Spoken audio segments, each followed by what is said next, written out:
Welcome to the Emerging Minds podcast. Hi everyone, my name is Jackie Lee and you're listening to the Emerging Minds podcast. In our last episode, Professor Daryl Higgins shared some of the latest findings from the Australian Child Maltreatment study. Daryl and his team found that while rates of familial child sexual abuse have decreased in recent years, children and young people are at increasing risk of being abused by their peers. Daryl emphasised the need for a prevention and early intervention response to child sexual abuse that builds children's knowledge about consent and promotes help-seeking behaviour. For a lot of adults, though, talking with children and young people about consent, and sexual consent in particular, can feel daunting and uncomfortable. How should parents and trusted adults go about having these conversations? When should they begin talking to children about their bodies and relationships? And what should they even say? We wanted to build on this important conversation today by sharing an episode from the Emerging Minds Families podcast. In this episode, Kirsty, the school's coordinator at Shine SA, discusses ways to equip children with the knowledge and skills to make informed and empowered decisions about their bodies and relationships. Kirsty shares how parents can start these conversations with their children, how adults can effectively model consent, and how age-appropriate conversations about consent and respect support children's lifelong well-being. Hi, I'm Nadia Rossi, and you're listening to an Emerging Minds Families podcast. We would like to pay respect to the traditional custodians of the land on which this podcast is recorded, the Kaurna people of the Adelaide Plains. We also pay respect to all Aboriginal and Torres Strait Islander peoples, their ancestors and elders past, present and emerging from the different First Nations across Australia. This episode contains adult themes around sex and consent. If you have young children with you at the moment, you may like to pause and listen to this in your own time. Welcome back, Kirsty. It is great to be speaking with you today on the really important issue of consent. Thanks, Nadia. Great to be here.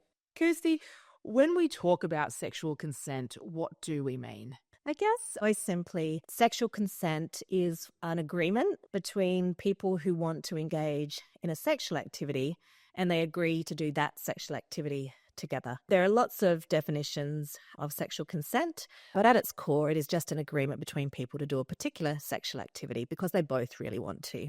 Kirsty, can you tell us a bit more about consent and what it means? Yeah, absolutely. So I guess we've gone over a simple definition, but it has many parts, and consent, as you can imagine, is a very nuanced process. So we talk about this agreement, but there are many parts to this agreement. So when we talk with young people about consent to sexual activity, we talk about it needing to be a free, voluntary and informed agreement. So you can see how that word agreement has now become a few more things because they must be wanting to do the act because there's great benefit to them. So it's moving the idea away from permission to engage with another person sexually and hopefully into a space where young people are really caring about what the other person feels and thinks, and that everybody wants to really do this activity together, is having fun and feeling good. So consent to sexual activity is only present when everybody there mutually and genuinely wants to engage. And also that they are taking the time and space to make sure or to actively ensure that the person they're doing the activity with also wants to do it. It is a difficult concept, but it's also a simple concept. But when talking with young people about sexual consent, we need to make sure they understand all of these aspects. It's also important for young people to understand the law around consent to sexual activity. In South Australia, the age at which the law says a person can agree to sexual activity is 17, which means that if you're under the age of consent, the law says that you can't legally consent to sexual activity or agree to sexual activity, to use that language from before. Kirsty, is there a difference between when we talk about sexual consent and consent? Absolutely. Consent on its own has nothing to do with sexual activity. We talk about consent to sexual activity because it's a necessary part of engaging sexually with another person. But we teach about the concept of consent from birth because the concept itself is just an agreement between people to do something together. Kirsty, why is it important that parents talk to their children about consent? There's a lot of reasons why we want to teach and talk with our children about consent. So just to be clear before I move on, when we're talking about consent and children, this has nothing to do with sexual activity. We are talking about consent as a process where people agree to do something together. So we need to teach our young people about consent more broadly, long before they get to the age and stage where they're relating consent to sexual activity. So teaching young children about consent is really helpful because it develops their relationship skills, it builds their confidence, it teaches them things about respect and boundaries and personal space. Really importantly, that their body belongs to them and that they get to choose or make choices about what happens to them or how they use their body. So in that way, it helps young people or children feel safe and comfortable, and it teaches them that they should be listened to and respected. Even when children are young, they can learn about some of the nuances of consent, which will help them to build relationships and trust, like understanding non-verbal cues, for example, and also being able to change their mind. And you can imagine as we talk through this, Nadia, how these play out later when we get to sexual activity. So we can teach young children about consent as an ongoing conversation where we speak respectfully with others. This helps them to grow and form friendships where hopefully people feel safe and valued. So it's a really great time to lay the groundwork for healthy relationships throughout their lives and support what will become their future learning when we get to consent to sexual activity. Kirsty, if you could share, what age should you start talking to your child about consent? When does a parent start that conversation? For sure. This is a conversation that can begin from birth, and it will be framed in a way that grows with the child and follows them through their own development. Even infants are becoming aware of their bodies. So it's a great time right from the beginning to start basic conversations around topics like consent or body safety and boundaries. And there's loads of ways we can introduce what feels like a difficult concept to very young children right from the get-go.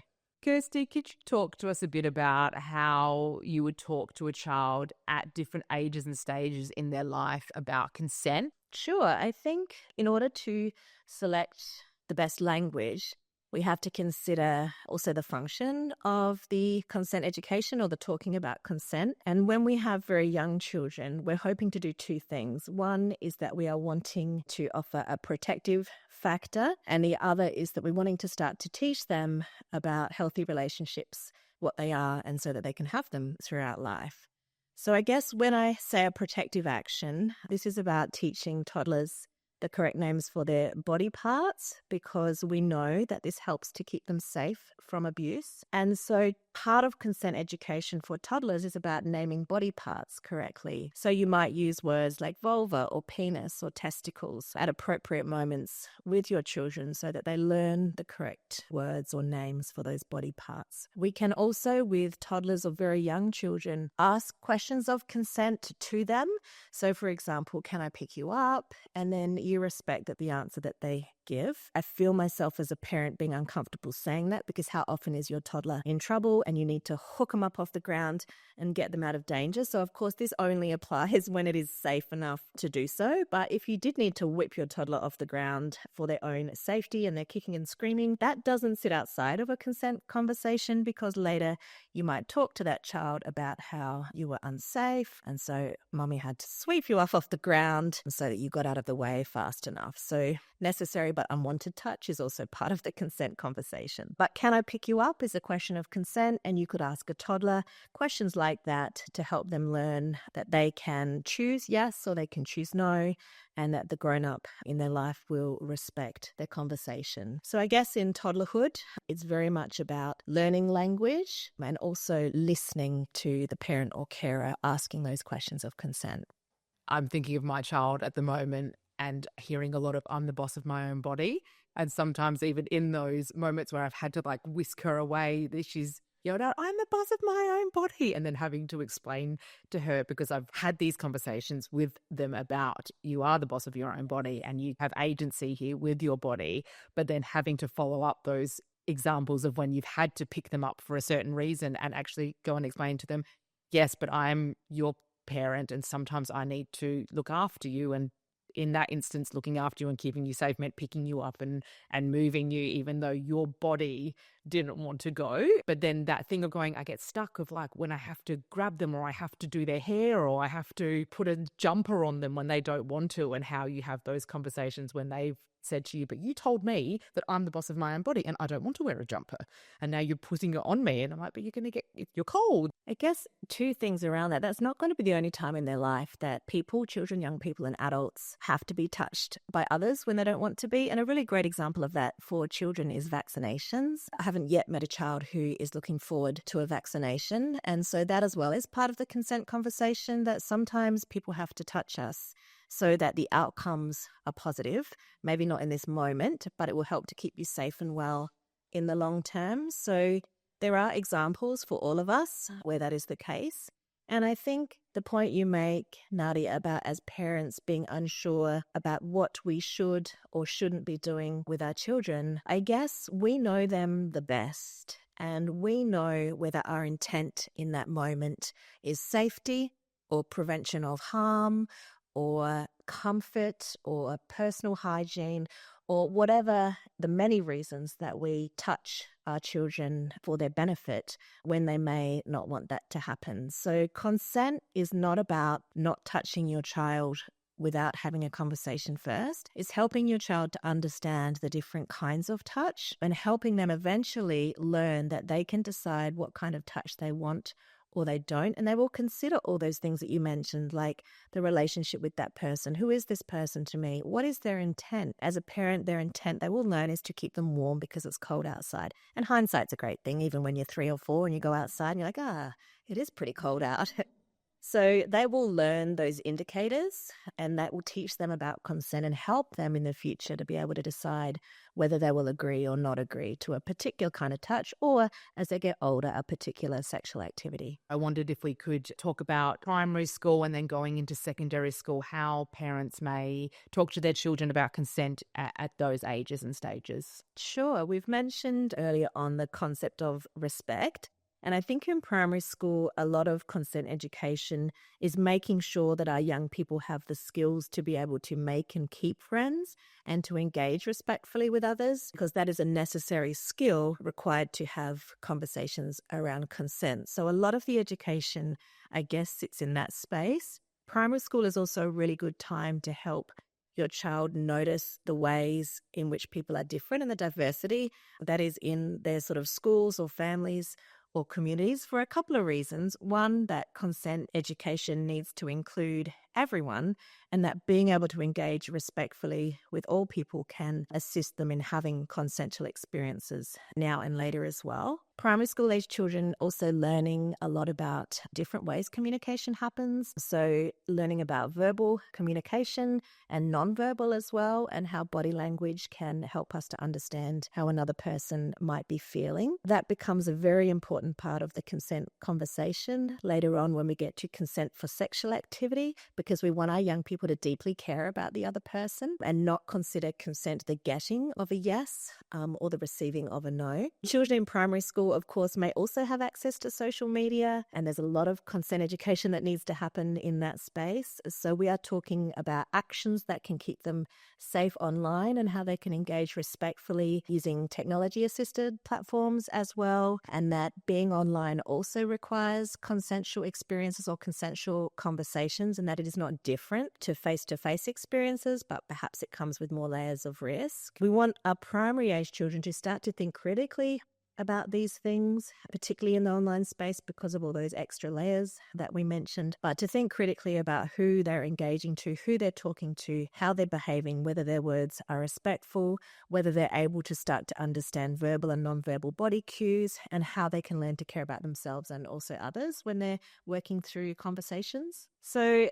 when young people move into middle school or secondary school, conversations around consent evolve and become more complex. Young people at this age are starting to build stronger identities. They can learn how to establish and hold firm boundaries for themselves. The language can start to include communicating when they don't like another person's behaviour and they'd like them to stop. Of course, we're in the puberty space again, which makes things much more complex because now we are including sexual feelings as a feeling that they may experience.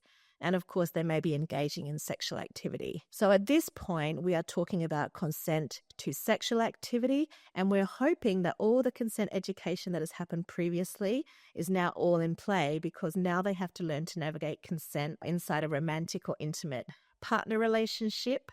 Social media will be more prevalent in their lives, and so they will be regularly communicating with peers online. And for young people, that may include now sending intimate images or sending nudes to each other, because their online experience is very much part of how they connect, how they communicate, and also their dating or romantic interactions. So this consent education in this space must include expressing and practicing consent in online spaces as well as in face-to-face situations. So when we're considering the online space for young people, we have to consider also consent to sharing images of other people, and likewise teach them that they should expect other people to ask for permission before sharing their image. We have to remind them that people have a right to change their mind, even if people had previously agreed to an activity, and we need to give them time to practice that as well. In this space, we really kind of fall into this really ambiguous, nuanced conversation that they will need to have. And so here we really hope the prior learning around trying to be understood and also understanding the thoughts and feelings of others can be brought to the conversation. Consent to sexual activity is complex, and we know that a lot of unwanted sex for teenagers happens in that the ambiguous space between a yes and a no. So really teaching them to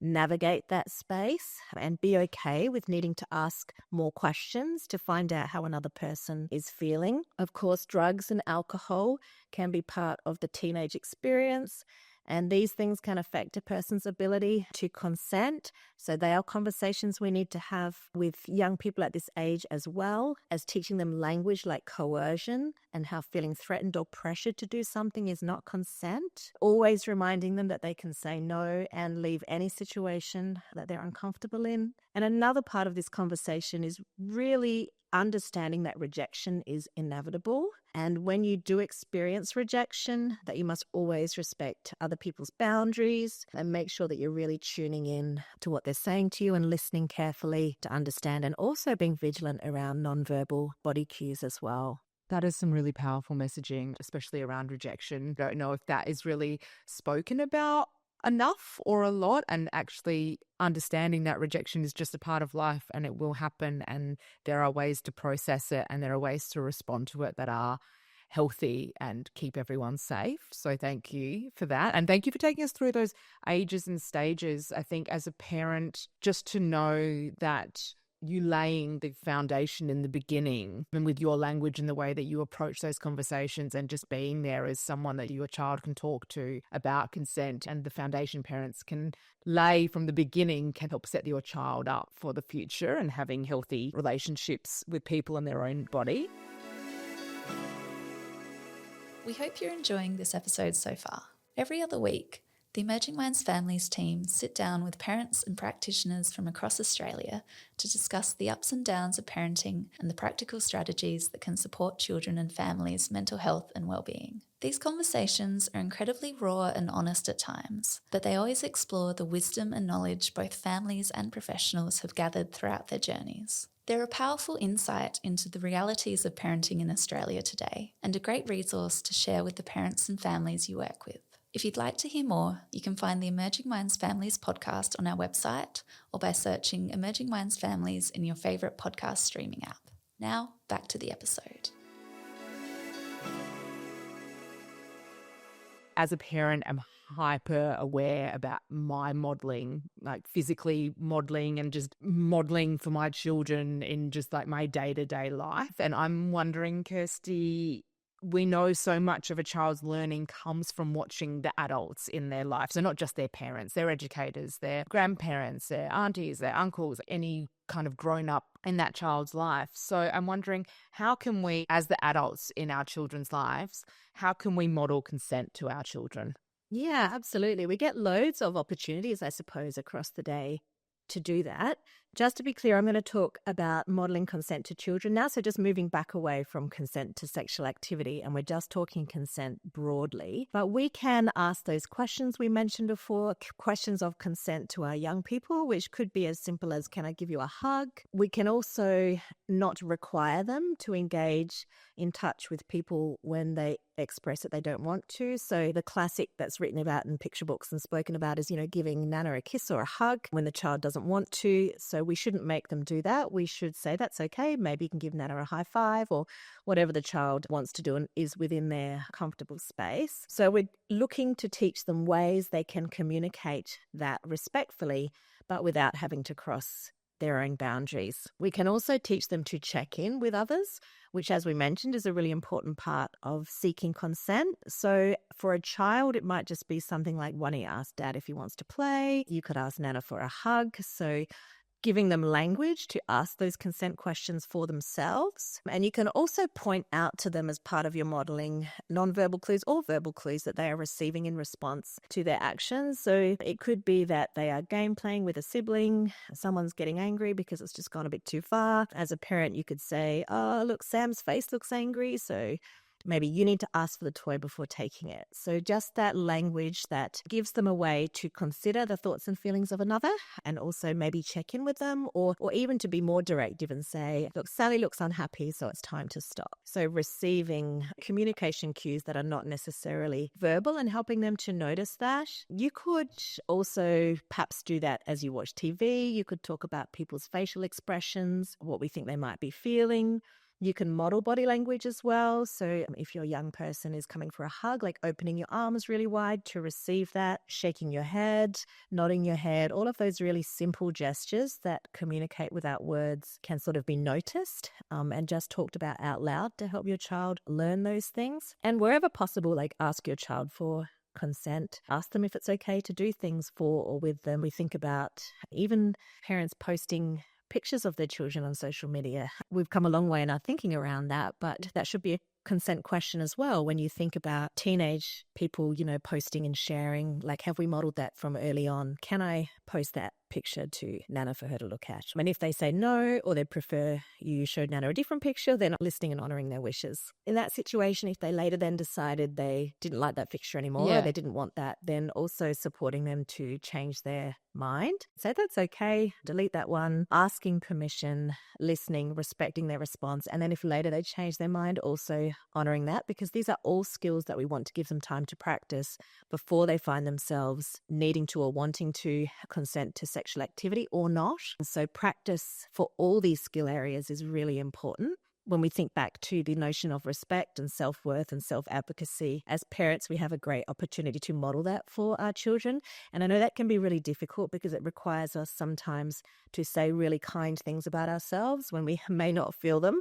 But that's okay. We can be performative for the benefit of our children. So, saying kind things about yourself and modeling or putting in place healthy boundaries and explaining why you've done that. I'm not going to the party because I'm tired and I'm going to have a rest. So just modeling that care of self as well. You can also tell them that it's okay, perhaps for them to say no to a friend. So you can script that for them as well. Perhaps it's a sleepover and they don't particularly want to go, or we could say, that's fine, we can tell Ben no, maybe we can visit and I'll pick you up at 6 p.m. instead. Or so just really modeling ways of responding or language they can use to communicate what it is they want to or not want to do. And also, we talked about it before, helping them learn to take rejection well in all those same ways, the way you take rejection yourself, the way you talk about how that feels, and then to provide language in order for them to have a crack at that as well. What are some ways parents can show how to communicate no?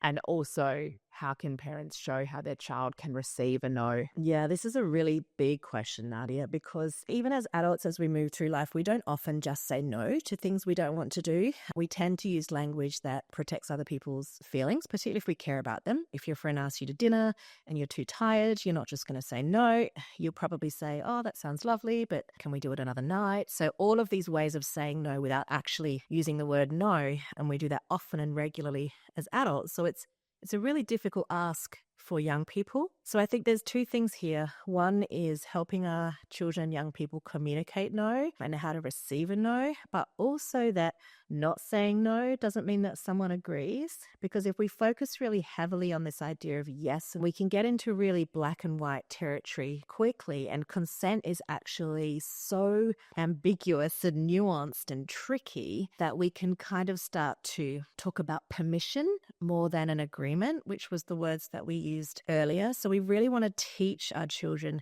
that when someone doesn't say no, it doesn't mean yes, or it doesn't mean that they agree. And we only know that someone wants to participate when they've really clearly told us that they want to, or have shown us that they want to. It's helpful to tell children and young people that verbal consent is likely the most reliable way to know that, but it's not the only way. But teaching young people to ask questions and then pay attention to the answer is a really good way to know whether consent is being given. And when we talk about things being tricky and ambiguous and nuanced, asking more questions is how we will find out how the other person is thinking and feeling and whether they want to do whatever the activity is. So understanding that not saying no doesn't mean someone agrees, and then learning to ask questions and use verbal communication to find out whether someone really wants to is a really important skill that, again, needs time to practice. Also, explicitly teaching about signs of hesitation, what these might look like, how people might communicate no when they're not saying the words. So what uncertainty might look like, what hesitation might look like, if someone is not moving, what that's communicating. So really helping young people understand that there are many ways to indicate that there is no consent that don't, in fact, use the word no. So when we start to again consider consent to sexual activity, there are some sort of additional things we need to teach in terms of giving or receiving a no. And one of those is around physical arousal. So it's important to explicitly teach young people that because someone's body is responding, that doesn't mean that there is consent. So one that might come up is some young people might understand an erection to mean that that person wants to engage in sexual activity.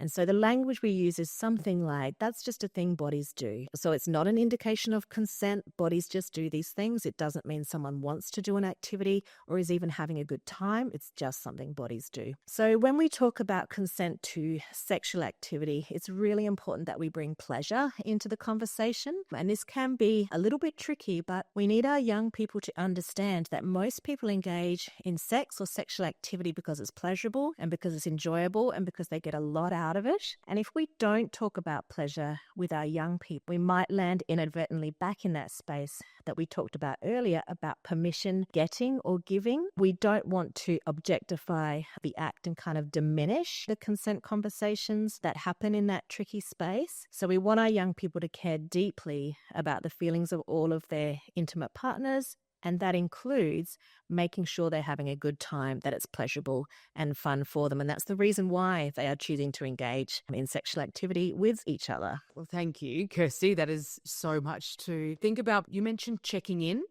and I'm wondering if we can go back to that and just share maybe some examples of what are some questions we can teach our children to ask each other during play to check in with each other, and how that will support their understanding of consent in the future.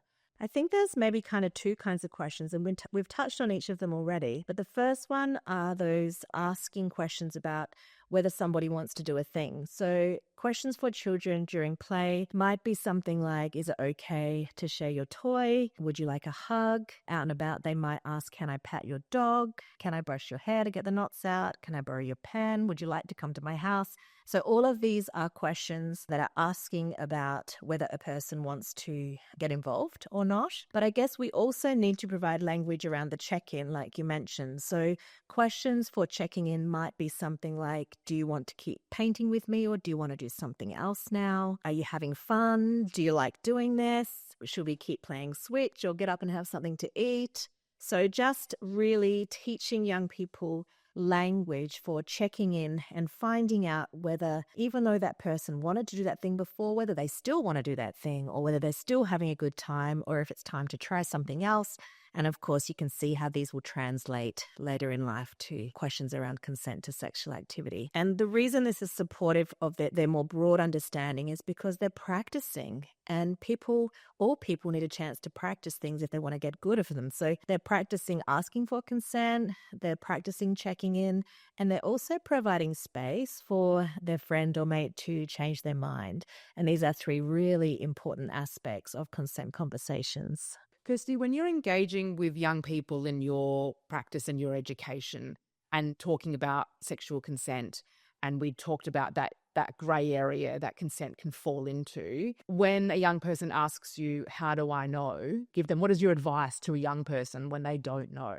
Yeah, that's a really great question, because young people most confused about that space. Sometimes consent education can lead young people to thinking that it's the getting of a yes is consent. So the hearing yes is consent, and then the hearing no is no consent. But the reality is that consent exists on a spectrum, and between yes at one end and no at the other, there is a vast space which needs to be filled with questions that young people are asking each other to determine what they both want to do. And this can be tricky because we're not sold a message that consent is sexy, but in actual fact it is, and this is what we need to teach our young people. I think the reason they might get that messaging is that when we try to teach it, we are using language from our adult experience, which is very not youth culture friendly. So when we work with young people, we might say things like, you could ask, do you want to keep going?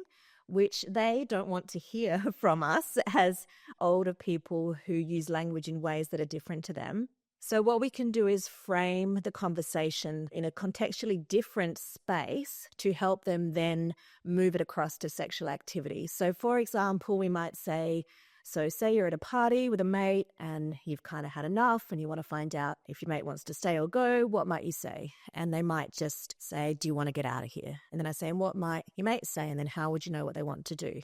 And then sort of translate that experience into the space of sexual activity, because it's really important that they use their own language to communicate in that space so they feel okay enough to ask the questions.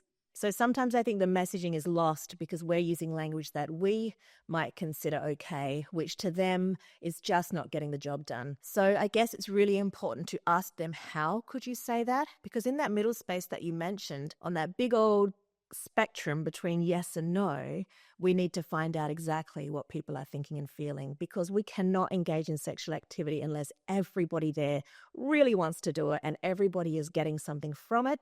What are they getting from it? Likely pleasure and fun, which is why we need to talk about those things, but helping young people learn to ask questions and to listen to answers, but also helping them think of ways to ask questions that use language that they would likely use when they find themselves in that space, rather than us just sort of telling them, you could use these sentence starters, these words, tell them this, and it's like we're speaking a different language. So really being able to think about a context that they can communicate how they would express their thoughts and feelings, and then giving them the opportunity to practice moving that into a space where they might be having a conversation about engaging in sexual activity.